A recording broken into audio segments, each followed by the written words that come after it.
자, 그래서 이제 이승만 정부를 정리하고 있는데 정치면에서 이 부분이 제일 잘 나온다 그랬죠? 그렇지. 비민주적인 개헌과 그 다음에 국민의 저항과 탄압 정리해놓고 이제 경제 부분으로 가겠습니다. 자, 이승만 정부 때는 경제 사정이 결론적으로 말씀드리면 우리나라가 60년대 초반까지도 경제 사정이 굉장히 안 좋았다. 해방 이후에 경제 상황 있죠? 그게 이제 별반 나아지지 않아. 그냥 그대로 가는 거야. 그래서 물자 부족, 절대적 빈곤에 시달리던 때다. 그래서 이승만 정부 수립 이후에도 경제 사정은 뭐 별로 좋지 않았다. 그래서 그거 한번 읽어보시면 되는 거고. 그다음에 이승만 정권의 경제 정책 있죠? 거기 양가로 2번 732페이지에 나와 있는 거 양가로 2번 이승만 정권의 경제 정책 있죠? 동그라미 1번 농업과 공업의 균형적 발전 줄 소작제 폐지와 경자 유전의 원칙 확립 줄 그리고 경자 유전의 원칙은 별표 그 다음에 일본인 소유의 재산 이걸 적산재산이라고 귀속재산이라고 하는 거지 미군정기에 있었던 거 미군정기 때 귀속재산을 일부 관리 처리했지 나머지는 다 이승만 정부로 넘겨줬어. 그래서 이승만 정부 때도 어떠한 재산의 관리 처분이 있다? 귀속재산. 자, 그 다음에 미국의 경제 원조 도입 추진 그런 거 줄쳐놓으세요. 자, 그래서 그냥 한번 연필로 줄만 쳐놔. 자, 이승만 정부 때는 본격적인 공업 위주의 이러면 안 돼. 농업과 공업의 균형적 발전. 그 다음에 토지 제도와 관련해서 그게 의미가 있어. 경자 유전의 원칙을 수립하기 위한 시책을 마련하겠다. 경자 유전, 그 개념을 이해해. 경자는 농민들이야. 농사 짓는 사람들. 유전은 뭐야? 땅이 있어야 한다. 그런데 이 당시의 상황은 안 그렇다. 토지 소유의 불평등이 심하다. 부재지주들이 땅을 많이 갖고 있다. 실제로 농사를 짓는 농민들은 자영농보다는 소작농이 많다. 그래서 경자 유전의 원칙이 제대로 구현되지 못하는 상황이다. 따라서 경자 유전의 원칙을 수립하기 위해서는 어떻게 해야 될까? 농민들에게 땅을 분배해서 자영농을 육성하는 정책을 하겠다는 거야. 그래서 그 경자 유전의 원칙 있죠? 그걸 이해하시고 그게 바로 뭘로 이어지냐면 농지, 밑에 있는 농지 개혁으로 이어지는 거야. 그래서 그거 중요한다.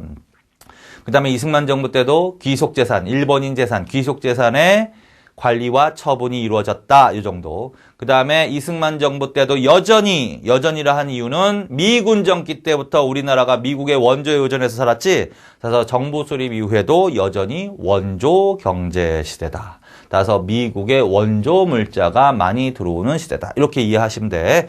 그 다음에 이제 그 경제와 관련해서 경제 시책 중에서 농지개혁법, 개혁법이라는 것을 제정을 하고 49년에 그리고 실시는 50년에 농지개혁이라는 것이 실시됩니다. 이게 제일 잘 물어보는 거야. 농지개혁의 실시 1950년에 이제 실시가 된다. 그래서 요거 반드시 정리해놔. 일명 토지개혁이야. 자, 그래서 이 남한에서는 토지개혁 내지는 농지개혁을 어느 때 한다? 정부 수립 후에. 이 대한민국 수립 이후에 이렇게 이거는 무엇의 원칙을 구현하기 위한 제도다? 경자 유전의 원칙을 구현하기 위한 제도다. 이해하라 그랬지? 경자 유전이란 농민들에게 땅을 분배해서 자영농을 육성하는 정책. 토지 소유의 불평등을 완화하려는 정책이었다. 이렇게 구체적으로 어떻게 했다? 대상은 농지만 대상이 돼서 근데 토지개혁 이래도 되는데 남한에서 실시한 토지개혁은 전 토지 이러면 안 돼. 농지만 대상으로 해. 농지를 대상으로 했어. 그래서 산림이나 책에 다 나와요. 이면은 제외한다고 해야 돼. 그래서 전 토지를 대상으로 하면 안 돼. 농지만 그래서 농지개혁이라고도 하는 거야. 토지개혁이라고도 할 수도 있지만 전 토지는 아니라는 걸 알아둬야 돼. 그 다음에 구체적으로는 어떻게 했다? 어떻게 했냐면 토지 소유의 상한선을 정한 거야. 토지 소유의 상한선. 그래서 토지 소유의 상한선을 정해서 몇 정보를 상한선을 했다? 3정보. 3정보를 상한선을 했다. 그리고 3정보 이상의 토지를 소유한 사람들에게 국가가 유상으로 매수해서 또 3정보를 한도로 땅이 없는 농민들에게 유상으로 분배하는 거야. 그래서 유상 매수, 유상 분배 원칙. 그래서 농지개혁은 무슨 원칙으로 했다? 무상이 아니라 유상 원칙에 입각해서 했다. 그래서 뭐 중요하긴 하지만 뭐 엄청난 내용이 있는 건 아니야. 그래서 이거는 반드시 기억하시고. 그래서 이승만 정부 시기 때 실시된 농지개혁의 특징은 뭐다? 농지를 대상으로 했다. 산림이나 임야는 제외. 전토지를 대상으로 하지 않았다. 삼종보를 상한선을 했다. 그다음에 유상 원칙을 지향했다. 무상이 아니라. 이렇게. 그래서 요거 반드시 기억해 놓으세요. 그다음에 요걸 북한하고 비교하는 거야. 북한. 가로친 건 북한이야. 북한은 전토지를 대상으로 해. 전토지를 대상으로 해. 북한 전토지를 대상으로 했어. 그다음에 하는 방식은 비슷해. 근데 토지의 소유 상한선을 정했어. 북한도. 근데 오정보를 상한선을 했다. 오정보. 그다음에 무상원칙을 했다. 무상원칙을 했다. 그래서 북한의 토지 기업과 비교하세요. 그리고 실시도 비교해야지. 북한은 이미 몇 년도에 한다. 정부 수립, 북한 정부 수립 이전에 한단 말이야. 그거 공부하셨죠? 1946년도 3월 달부터 무상원칙에 입각해서 토지개혁을 이미 실시했단 말이지. 그게 이제 북조선 임시인민위원회라는 기구를 통해서 했다라고 그랬죠? 자, 그래서, 남북한의 토지개혁을 비교하는 거야. 북한이 먼저 실시한 거 맞지? 나중에 실시한 거지. 남한은. 그 다음에 북한은 정부 수립 이전에 한 거지. 근데 남한은 정부 수립 이후에 한 거죠. 그 다음에 전토지를 대상으로 했지, 북한은. 근데 농지만 대상으로 했지, 남한은. 그 다음에 오정보를 상한선으로 했지. 근데 삼전보를 상한선으로 했지. 그 다음에 무상원칙을 취했지. 근데 유상원칙을 취했지. 그래서 반드시 북한과도 비교해놔. 자, 그 다음에 이 사업의 의의를 한번 크게 이해하시면 돼. 자, 거기 동그라미 4번. 경자 유전의 원칙 실현. 자영농 증가. 이게 가장 큰 의의야. 자, 그래서 이 농지개혁은 무엇을 구현하기 위한 사업이었습니다. 경자 유전의 원칙을 구현하기 위한 사업이었습니다. 농민들에게 땅을 분배함으로써 어떻게 자영농을 육성하는 정책이었습니다. 그래서 실제로 자영농이 증가합니다. 이렇게. 그런데 이제 완전한 개혁은 아니었다. 조금 문제점도 있었다라는 거야. 그래서 한번 읽어봐. 남한의 농지개혁은 산림이나 임야를 제외한 농지만이 대상이 되었고, 그 다음에 유상 원칙을 취함으로써 지주에게 유리한 방법을 채택한 거고, 실시 시기의 지연 등으로 인해서 이미 많은 지주의 토지들이 개별적으로 매각되어 실제로 농지개혁에 의해서 분배된 면적은 8.15 당시 소작지 면적의 38%만이 해당이었다. 자, 그래서 이런 것들은 문제점으로 자리 잡을 수 있다. 거기까지 하십시오. 자, 그 다음에 4번 이승만 정부의 귀속기업체 처리는 줄만 쳐놔. 전체적으로 귀속 재산을 처리했습니다. 이 정도. 그 다음에 양가로 5번. 자, 요것도 정리해놔. 이승만 정부 때도 여전히 무슨 경제에 의존하던 데다? 원조 경제. 2차 세계대전 이후에 미국이 전 세계에 원조를 해줬지. 그 이유는 뭐다? 공산화를 막기 위한 방편도 있었지.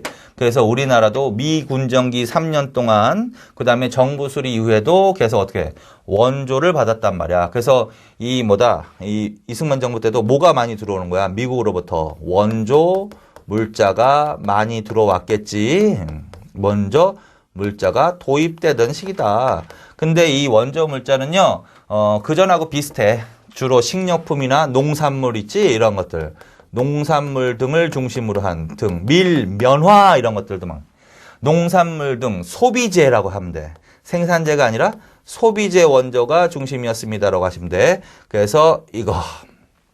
근데 그전과 조금 달라진 점이 있다면 미군 정기하고 좀 달라진 점이 있다면 그전에는 무상으로 원조를 해줬는데 점차 무엇으로 바뀌어간다?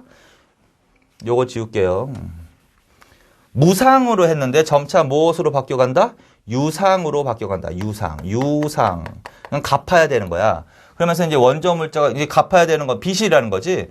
그러면서 이제 점차 갈수록 어떻게 부담이 좀 되겠지. 자, 그 다음에 맨 처음에는 단기 원조였는데 점차 무슨 원조로 바뀌어간다? 장기 원조로 바뀌어간다. 이렇게. 그래서 그렇게 줄쳐 놓으시면 돼. 이승만 정부 시기의 미국 원조. 1번 장기 원조로 전환 줄. 734페이지. 2번 유상 차관 방식으로 전환 줄. 원조의 내용은 그냥 그것만 농산물 등 소비재 원조가 중심이었습니다. 이렇게 하세요. 그 다음에 양가로 6번 거기에 나와 있는 것 반드시 읽어. 상황과 그 다음에 2번까지 반드시 읽어. 그래서 이제 이승만 정부 때 공업이야. 공업. 산업은 주로 어떤 산업이 발전하냐면 당연히 원조 물자가 많이 들어오는 거 맞죠? 원조 물자가 많이 들어오는 거 맞죠? 그러면 원조 물자를 가공하는 산업이 발달할 수밖에 없는 거야. 원조 물자를 가공하는 산업. 원조 물자를 가공하는 산업이 발달할 수밖에 없다. 맞지? 이때 들어온 게 농산물 등 주로 소비재라고 그랬지? 그래서 가공하는 산업, 원조 물자를 가공하는 산업, 주로 소비재 산업이 발달할 수밖에 없다. 소비재 산업이 발달할 수밖에 없다. 그래서 이렇게 크게 내용적으로 알아두시고, 그래서 이승만 정부 때는 원조 물자를 가공하는 산업, 그 다음에 소비재 산업을 중심으로 발달했습니다. 그 중에서 가장 발달한 게 요 세 개야. 그걸 300산업이라고 한다. 300, 그 반드시 줄쳐놔. 300산업. 그래서 1950년대겠지. 이승만 정부 때니까. 1950년대 우리나라의 산업은 주로 300산업을 중심으로 발달했습니다. 300산업은 뭐냐면 세계의 흰 거야. 밀가루 만드는 거. 그럼 제분업이라고 하겠지. 제분업. 그 다음에 설탕 만드는 거. 제당업이라고 하겠지. 그 다음에 섬유, 면방직업. 면방직, 섬유업. 자, 요걸 무슨 산업이라고 한다? 300산업이라고 한다. 그래서 밀가루, 제분업, 제당, 설탕, 면방직, 섬유 요걸 합쳐서 뭐라고 해? 300산업이라고 한다고. 그리고 이 산업이 발달하게 된 배경이 뭐야? 원조 경제 영향이라고. 그래서 원조 물자를 가공하는 산업, 소비재 산업이었다고요. 그래서 그렇게 반드시 알아두세요. 거기까지.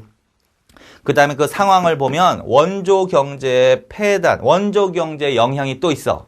자, 원조 경제 영향은 미국으로부터 농산물이 들어오는 거지. 밀면화 등. 그러면 농산물 가격이 원조 경제 영향으로 농산물 가격이 폭등을 할까, 하락을 할까?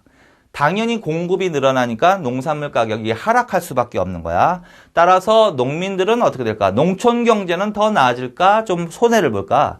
손해를 볼 수밖에 없는 거야. 그래서 원조 경제의 영향으로는 도시에 사는 사람들은 당연히 혜택을 받겠지만 농촌 경제는 더 어려워질 수밖에 없다. 자, 이런 것들이 원조 경제의 영향이다. 지금도 이게 문제가 되는 거죠.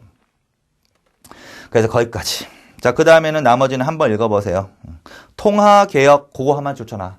화폐개혁이라고 하는데 이승만 정부 때 무슨 일이 있었습니다? 화폐개혁이라는 게 있었습니다. 그냥 줄만. 화폐개혁. 여기까지만. 자, 그래서 이제 경제를 했는데 이 경제 중에서는 특히 두 개. 농지개혁하고 뭐다? 산업. 300산업을 중심으로. 그래서 이렇게 정리해 놓으십시오. 그러나 전반적으로 경제 사정은 어렵기는 마찬가지다. 이렇게. 자, 그 다음에 나머지는 한번 읽어봐. 자, 그 다음에 이제 장면 내각으로 가겠습니다. 자, 4.19 혁명으로 무너졌지, 지금. 이승만 정부가 4.19 혁명으로 무너졌단 말이야, 지금. 그래서 4.19 혁명 이전에 있었던 일은 뭐다? 이승만 정부 때 있었던 일인 거지. 근데 이제 4.19 혁명이 무너지고, 이제 새로운 정부가 들어서야 되겠지? 새로운 정부가 들어서야 되겠지? 자, 그래서 이제 새로운 정부가 결론적으로는 들어서는데, 그걸 장면 내각이라고 한다. 장면 내각. 이거는 이공화국이라고 한다. 이공화국. 이렇게. 근데 이제 장면 내각, 4.19 혁명 이후에 있었던 일이 뭐냐면 3차 개헌이 있었던 거야. 개헌. 3차 개헌. 그래서 이 이승만 정부 때 있었던 1, 2차 개헌인데 이거는 집권 연장을 위한 비민주적인 개헌이었다면 이거는 4.19 혁명 이후에 시민혁명 이후에 개헌된 거니까 이거는 민주적인 개헌이라고 볼 수 있다. 국민의 요구가 반영된 개헌이라고 볼 수 있는 거야. 그리고 이 3차 개헌이 바로 새로운 정부를 수립하기 위한 개헌인 거야. 자, 그런데 이제 3차 개헌은 내용이 뭐다? 의원 내각제하고 양원제를 골자로 하는 거야. 양원제. 그거 기억하면 돼. 그래서 4.19 혁명 이후에 어떤 개헌이 있었습니다. 의원 내각제하고 양원제를 주 내용으로 하는 헌법 개헌이 있었습니다. 이렇게. 그래서 원래는 우리나라는 전통적으로는 대통령 중심제에 입각하고 있었단 말이야. 그런데 유일하게 의원 내각제, 다른 말로는 내각 책임제라고도 해. 의원 내각제 정치 형태를 취했던 정부가 유일하게 딱 한 정부 있어. 그게 장면 정부야. 그 다음에 국회는 원래 하나밖에 없지. 단원제죠. 그래서 전체는 단원제인데 유일하게 또 양원제, 서양으로 말하면 상하 양원을 갖고 있었던 정부가 딱 하나밖에 없어. 그게 바로 장면 내각이란 말이야. 자, 그래서 의원 내각제, 양원제를 골자로 한 3차 기원이 있었고, 결국은 이것에 의해서 총선이 치러졌으며, 총선에서 어떤 당이 승리했겠다? 이 이승만 정부 때 야당이었던 민주당이 승리한 거야. 민주당. 그래서 민주당이 권력을 잡게 됩니다. 그래서 4.19 혁명 이후에 의원 내각제하고 양원제를 골자로 하는 3차 개헌이 있었고, 결국은 무슨 당 정부가 들어섭니다? 민주당 정부가 들어섭니다. 그리고 그 민주당 내에서 이제 좀 파벌이 좀 있었거든. 신파라고 해. 장면이라는 사람이 국무총리에 임명되는 거야. 국무총리에 임명이 된다. 그 다음에 이때 대통령도 있긴 있었어. 윤보선이 대통령에 임명이 됐다.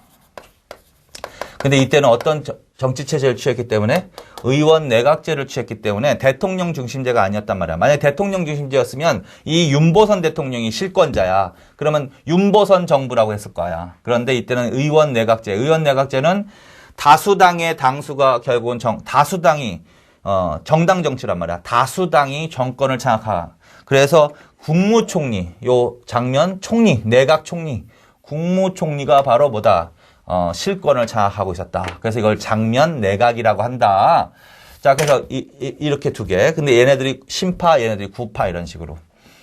자, 그 다음에 이제 국회가 어떻게 양원제라고 그랬잖아. 그래서 상하 양원인데 상원을 이 당시에 참의원이라고 불러서 참의원. 그 다음에 하원을 민의원이라고 불렀다. 민의원.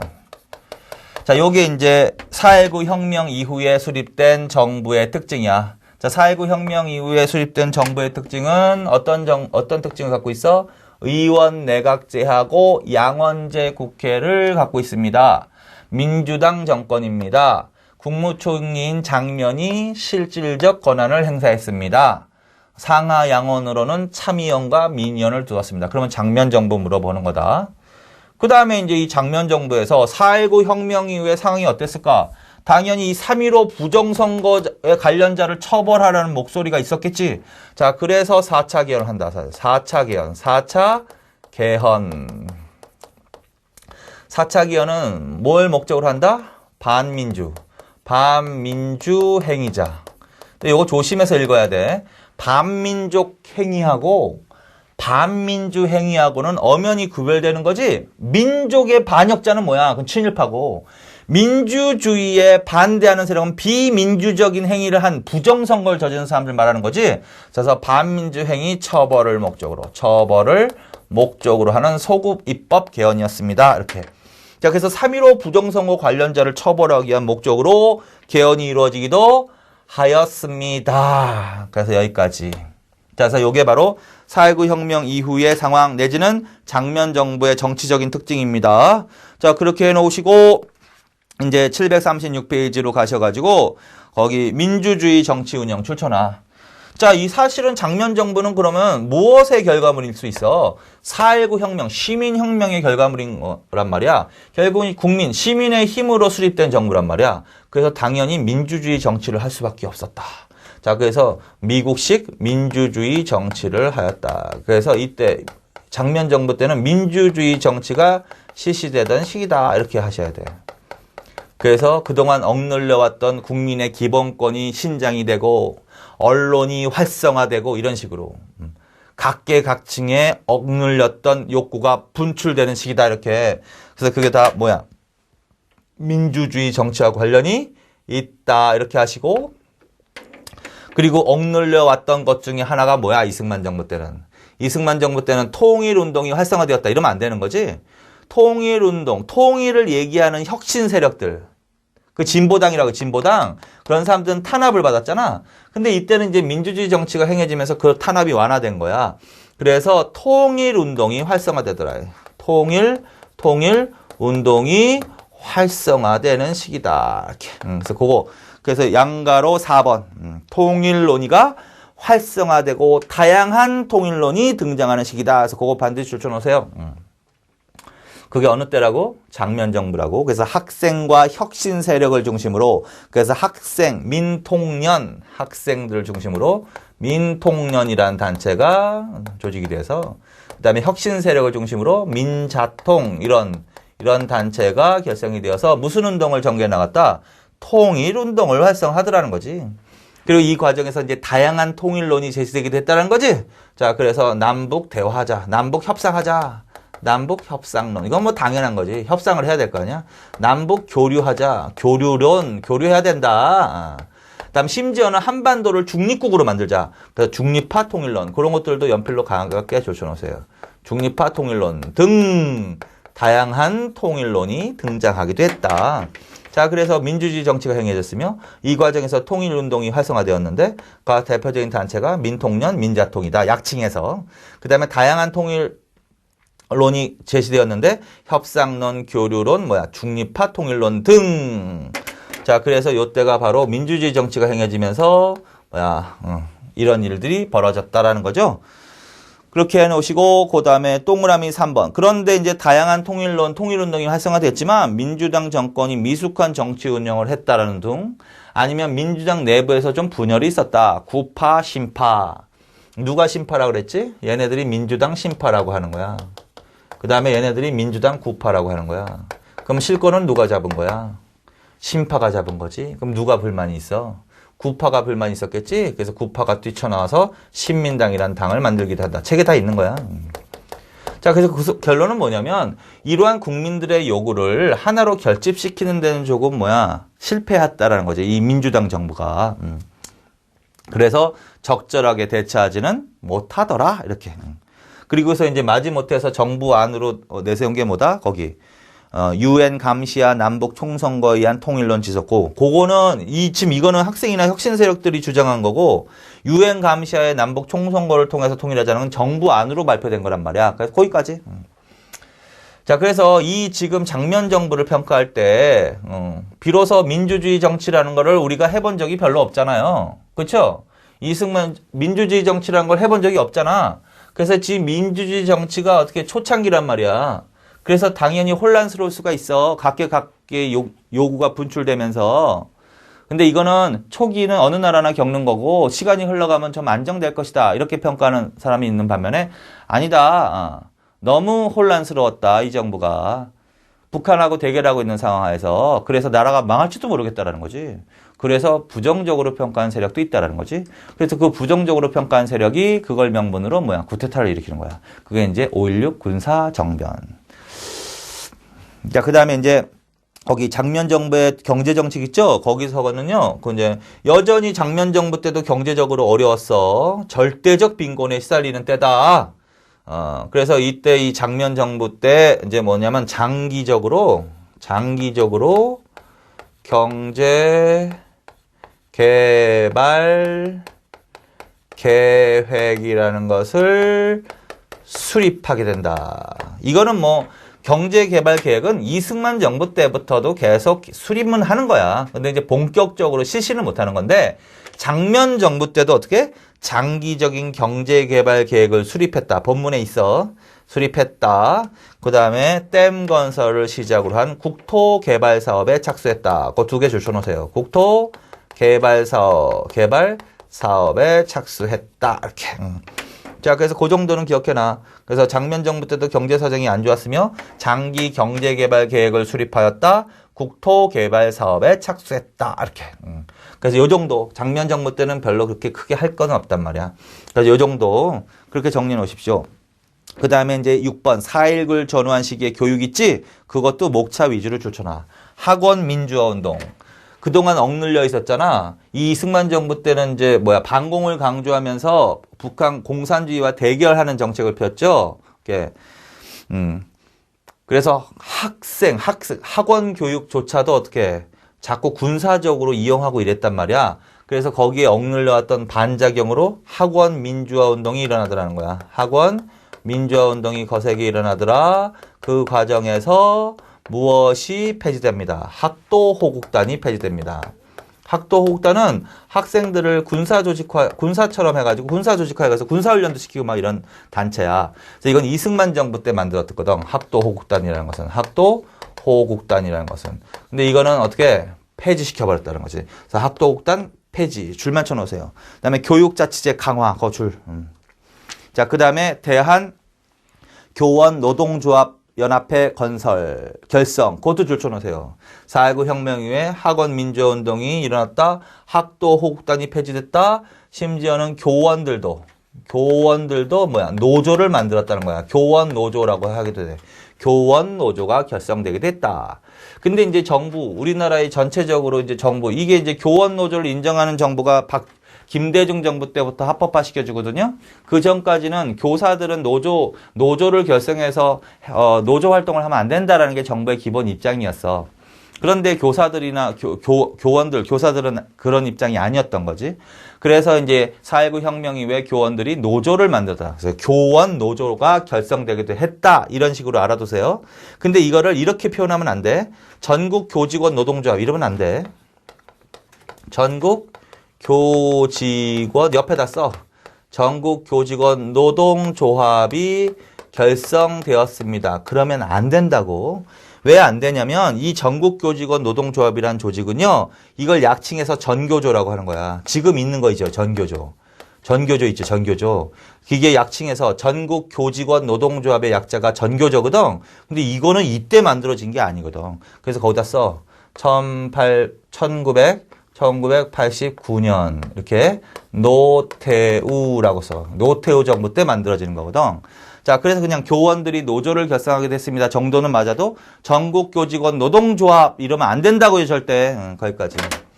자, 그래서 이게 바로 장면 정부입니다. 그런데 이제 문제점은 뭐냐면 이 장면 정부 때는 민주주의 정치를 했지만 사회적으로 굉장히 혼란했다고 보는 거야. 그래서 결국은 이 혼란한 상황 때문에 어쩔 수 없이 군인들이 나오게 된다는 거지. 그래서 약 1년도 못 갔어. 정부가. 가장 단명한 정권이야. 자, 그래서 1961년이야. 그게 1961년에 5월 16일 군사정변이 일어난다. 군사정변. 그래서 이거를 5.16 군사정변이라고 합니다. 자, 그래서 요게 바로 뭐냐면 박정희를 중심으로 군인들이 쿠데타를 일으킨 거야. 그래서 요걸로 이제 이 정권이 무너진 거야. 자, 그래서 4.19 혁명으로 3.15 부정선거에 저항해서 4.19 혁명으로 수립된 이 정부는 1961년에 5.16 군사정변으로 무너지게 됐습니다. 그래서 4.19 혁명과 5.16 군사정변 사이에 있었던 일은 하면 장면 정부 물어보는 거야. 그 다음에 이제 5.16 군사정변으로 무너진 다음에 요 이후에 상황이 어떻게 되느냐. 군인들이 이제 약 3년간 군정을 해서 한 2년간 군정을 해서 그래서 군정기라고 해. 군정기. 박정희를 중심으로 5.16 군사정변을 주도했던 사람들이 군사 통치를 했다는 거야. 그리고 요때 이제 국가재건 최고회의 출처노서에 있죠. 국가재건 최고회의라는 기구를 만들어. 이게 이 당시에 최고 권력 기구야. 자, 5.16 군사정변 이후에는 어디를 중심으로 정치가 행해졌습니다. 국가재건 최고회의. 그거 기억하시고, 이때 이제 중앙정보부라는 것도 만들어진대죠? 줄만 쳐놔, 가볍게. 중앙정보부라는 것도 만들어집니다. 이렇게. 김종필을 중심으로. 그 다음에 이제 이 군인들이 이때 국민들에게 뭘 약속했어? 혁명 공약. 그거 사료지문 나오는 거야.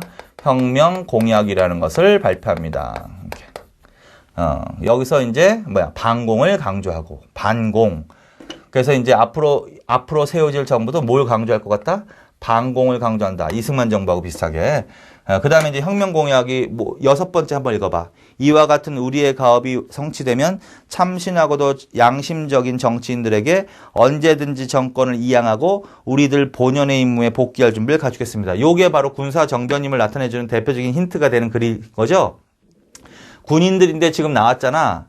그런데 어떻게 자신들의 임무가 완성되면 본연의 임무, 군인의 임무로 다시 돌아가겠다라는 거지. 정치를 민간인에게 이양을 한 다음에 이양을 하고. 자, 그래서 요게 바로 뭐다? 요게 혁명 공약이다. 그러면 5.16 군사정변 이후의 상황을 물어본다. 이렇게. 그래서 그거 기억하시면 돼. 그다음에 군정기의 정책 있죠? 그거 줄 쳐놓으세요. 그냥 정치는 거기 정치활동 정화법 그 정도만 줄쳐 놓으시고, 그래서 다시 또 탄압을 하는 거지, 정치 활동을 좀 탄압을 하는 거지. 자, 그 다음에 니은, 폭력배 체포 사회기강 줄. 3.15 부정선거 관련자 처벌. 3.15 부정선거 관련자 처벌하자는 목소리는 당연히 이때도 있었겠지. 그래서 그걸 목적으로 헌법까지 개헌했었잖아. 근데 제대로 처벌이 안 된 거야. 그래서 5.16 군사정변 이후에도 무슨 용어가 나올 수 있다. 3.15 부정선거 관련자를 처벌하자는 목소리가 여전히 있었다. 그래서 처벌했다. 자, 그 다음에 경제사회정책 있죠? 그 줄만 쳐놓으세요, 그냥. 농어촌 고리채 정리법, 부정축제자 처리법. 부정축제자를 처리했다, 이 정도. 그 다음에 니은 있지?